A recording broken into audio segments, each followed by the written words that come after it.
Hey, I'm Lara Spencer with your Good Morning America Summer Concert Series Backstage Pass, and this week the legendary Stevie Nicks. Took my love and I took it down.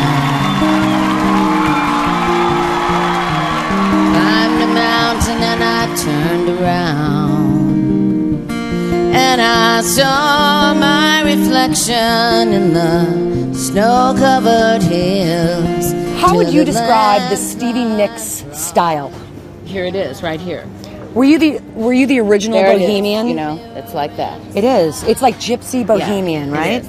And it's also, I knew in 1975 that I'd probably still be doing this much later, so I made this outfit knowing that I could wear it in 1975, and then if I was still doing this in 2011, I could still wear it in 2011. How do you feel like you have influenced fashion over the years? I don't think that, you know, any of the designers are ever going to say, you know, well, I totally got that from Stevie Nicks, but there is seldom a time when I open a magazine that doesn't say, well, it was a very Stevie Nicks collection. Mm-hmm. Why is it that we call you Stevie? I know your real name is Stephanie. Right. Because I couldn't pronounce it when I was little. I changed it to, this is funny, to TD, which is what my mom, T-E-E-D-E, which my mother calls me TD. So it went from TD to Stevie.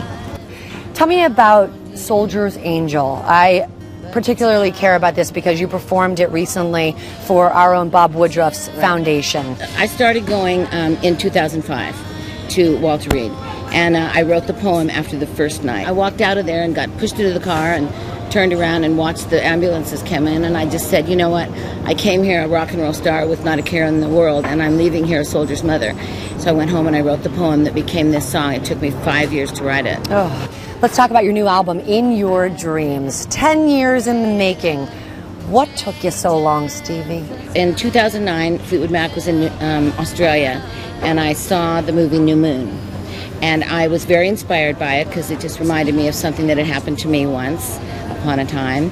And I went upstairs and I wrote the poem, and then I went to Brisbane the next day and there was a piano and I wrote the song. And we recorded it on a camera.